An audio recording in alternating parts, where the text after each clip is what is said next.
talk about Africa? Can we talk about Africa? And can we talk about Africa's textile industry? Because there's a misconception, 2.0 as I like to call it, that Africa doesn't have a textile industry. We need to talk about this. Okay, so a little while ago, I recently posted a quote on LinkedIn. I love LinkedIn, by the way. Many of you guys are showing that which I love. But I put a quote on there concerning fashion manufacturing in Africa. For those who know me, as Jacqueline Shaw, African fashion business coach, they know that I talk a lot on LinkedIn, and they know that I love to post lots of factual and informative kind of posts, okay, on my personal LinkedIn account. And it usually relates to sustainability and Africa's textile industry. And these can receive up to 7,000 views on these posts. And it drums up a lot of conversation, a lot of likes of conversation. So I know that you guys are hanging out there. You business professionals and Africa's textile industry, you're hanging out there. So I like to read these comments and I comment back and we have conversations. I love this. I love a little bit of banter. So I'm asking you guys to always write conversations to me, send me messages, whatever. I love it. The one response in particular came from a Chinese business manufacturer. So Chinese-based manufacturer. He was a businessman as well. And he questioned, when did Africa become a manufacturer for clothing? So apparently he worked in fashion for 20 years. And when he last went to South Africa, there was nothing there. Okay, so now, as a director of social enterprise, Africa Fashion Guide, as the director of, the Fashion Africa Business Academy, I've been promoting the full supply chain of Africa's fashion textile industry for the last 10 years. And I'm one who's worked in the international fashion industry for nearly 20 years. I've lived and worked in 4 countries, including China. And I've visited and worked with factories in-house. And mind you, even though I set up my own fashion label, sourcing and producing East and West Africa, I think I've seen and heard quite a bit relating to fashion in Africa, okay? So a few things came to mind from his short response, which reveals a lot about misconceptions to do with Africa's fashion and textile industry. I'm going to break those down for you, okay? Let's talk about this. I think we need to. You see, number one, Africa's not a country, okay? Many of you lovers of Africa know that. But it is a continent of 54 country states with differing governments, cultures, skills, languages, industries, histories, etc., etc., etc. So there's very different. He was talking about South Africa, and I was talking about Africa's textile industry. He was seeing South Africa as Africa. Anyway, number 2, perception. That this dark continent relying on others, and some are yet to see the lying continent in Africa rising, all this risen narrative. Number 3 was that there is no textile industry there. I have yet to travel the whole continent, admittedly. There's a lot of countries to travel to. I'm not even sure if I've traveled to 54 countries in my entire life yet, let alone just an African continent. But anyway, I've visited quite a lot of places, and generally in the world. And when it comes to Africa, I've visited quite a few of them so far, and I repeatedly go there. So it's not just like a one-off stop. I go repeatedly. I've got links in much more countries and have my self-made manufacturers, artisans, producers, craftspeople, designers, retailers. I've visited factories, mills, gyms. What else? I've visited quite a lot of things in Africa, and I know that more are arising. For example, new business parks in Ethiopia, Senegal, Kenya, Rwanda. Africa was actually a continent that introduced different textiles to Europe and Asia. And the links from Africa there are strong. If one knows the history of the African Moors and so forth, but we're not going too deep into history right now, but just go do your research. Anyway, Africa's an innovator and an influencer. Africa is a trendsetter. And that is coming around again. And with everything going on with like the Black Lives Matter movement, of course, with this whole Wakanda. Africa's not Wakanda, but, I guess Black Panther has helped with that. But anyway, even the focus on dashikis, which is also not really, well, that's a Velisco product. That particular Angelina print is a Velisco product. But it's based on a style that is typical in Africa. And then you've got African dance, you've got African food. And so, it's a key thing at the moment. It's a key movement. But the main problems that we still have there is aid is a major issue. Those who know me know that I'm not a big fan of aid. I'm more about trade over aid. I really believe in entrepreneurship and you know, hearing something like Ghana, for example, having the biggest number of female business owners as well. I don't know the full figure, but it was quite high, like 56%, I think, of new businesses were started by women, something like that. Like in the world, was the largest number of women's business starters, something like that. But yeah, you can check it out. Anyway, so I'm all about entrepreneurship. I'm all about using trade over aid. Then you've got the issue of governance. Yes, there's some governments who are leading with the right mindset, some who are thinking about economy. You've got like Rwanda, who are pushing forward with their movement. You've got like Ghana. In some ways, Nigeria, for the whole Made in Nigeria campaign, but I don't really know about that. In Ethiopia, yes, I guess, but the genders, I'm not sure. Anyway, then you've got export and trade policies. This is another issue. It makes things very difficult, especially if it's landlocked countries. Just, you know, again with, you know, the free trade agreement between African countries, this will probably help. But just to get things from one country to another, to get cotton from one country that's been produced to another local country, it can be headaches. And, you know, then you've got processing of those materials is another headache. And at present, the problem is machinery, technology that keeps the textile industry behind Asia. So many people are trying to compare Africa to Asia, and it's just not the same.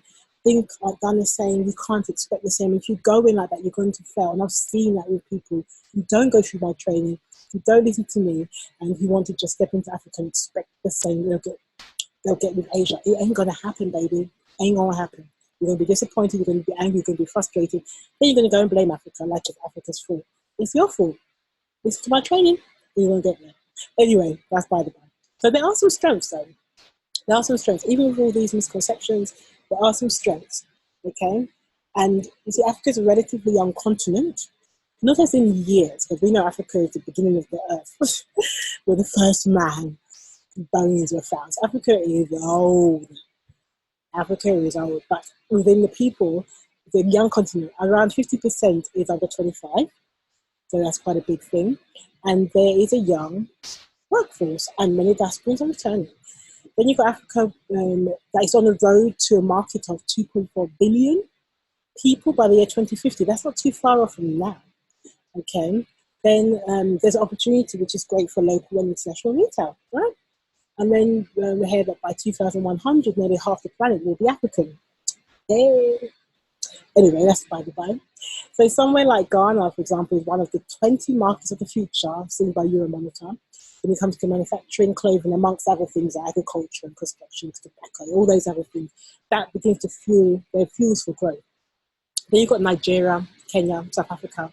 These are key for design, and retailers are setting up there in particular. Africa is not just on trend, but Africa is the next step if you really want to do new business. Ethiopia is a hotspot for H&M, Primark, Tesco producing there. Craft is the second biggest provider for developing countries, you know, as well. So if you're working with Africa, you do particular things like handcraft, textiles, so forth, then you know you're helping to support that. These are my observations. You know, see, I've researched this industry from undertaking a master's in ethical fashion as kind of where I first started to look. I looked at it from the lens of ethical fashion sustainability. I've highlighted the need to create a responsible textile supply chain that considers people, planet, as well as profit. Profit we must include, we need it to be making money. I want to prevent stories such as the Bangladesh 2013 Rana Plaza factory collapse, killing and injuring 1,132 people. We don't want that happening to African countries. We don't want that happening to any country around the world. That we need the fashion revolution. Absolutely needed that. And I see it happening now with the circular economy, circular fashion, and so forth. It's great, but there's still a lot of work to be done. And I've identified local textiles and the importance of sourcing local, buying local, trading local, as well as developing intra-continent trade. So the kind of work that I do is through Africa Fashion Guide and having the conferences that I set up, and the sourcing trips, taking people to Africa. I've got my book to show you what's happening, a more modern, contemporary point of view when it comes to African fashion designers, and the consultancy where I work with, you know, retailers and brands on larger scale projects, like I've done with like Moroglia, to give them some research work and then Pele, Brighton Museum, fashion schools as well internationally. I've done talks and so forth. I've done such a lot. But our biggest thing that I'm really excited about and want you to know more about, so I can help you move your business forward, is the Fashion Africa Business Academy. Through that, I've got the Spark training, online training, you can tap into and create and build your own fashion made in Africa business from scratch in less than 90 days. This training will equip you, be part of the academy, be part of the family. You're going to tap into our monthly Q&A sessions, our monthly trainings with specialists and experts. You're going to tap into that. Okay, you're going to be getting discounts on things, you're going to be getting access to a network, but you can train by yourself. But for those, if you want to do that for Spark, all you got to do is go to joinsparkonline.com, joinsparkonline.com. That's all you need to go and sign up for that. If you want to go a bit deeper and work a bit more closely with me, then we've got the Fashion Africa Business Coaching Program. I'd like to invite you to book a call with me. We'll work together for 12 weeks. Personally, I'll get into your business. Okay? That's what we'll be doing. I'll be taking you through a journey. We'll be exploring, we'll be delving deeper. I'll be asking you hard questions. I'll be equipping you. I'll be giving you tools. I'll be giving you insight. I'll be giving you connections. I'll be giving you suppliers. I'll be giving you access, okay? If you want to go deeper, book a call with me, okay?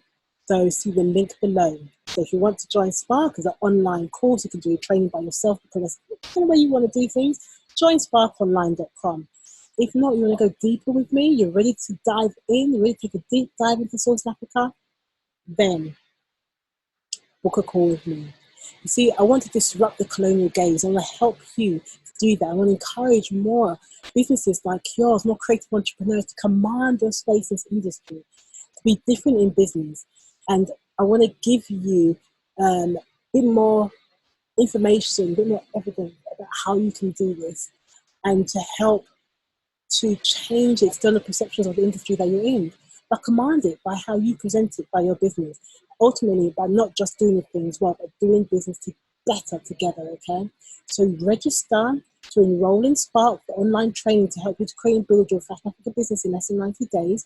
You can do that self-study course. It's online. It's easy to access. You get all the information. You get the community as well. You get the extra training from the community.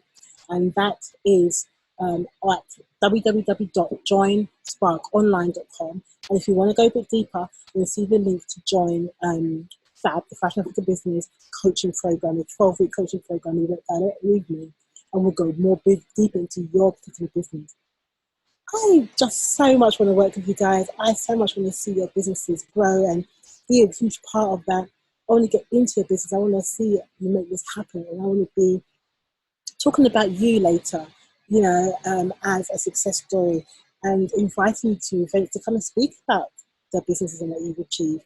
Okay, but the first step is for you to sign up for either Spark or FAB. The links are below or around this video somewhere, and I really want you to get involved and be part of the family.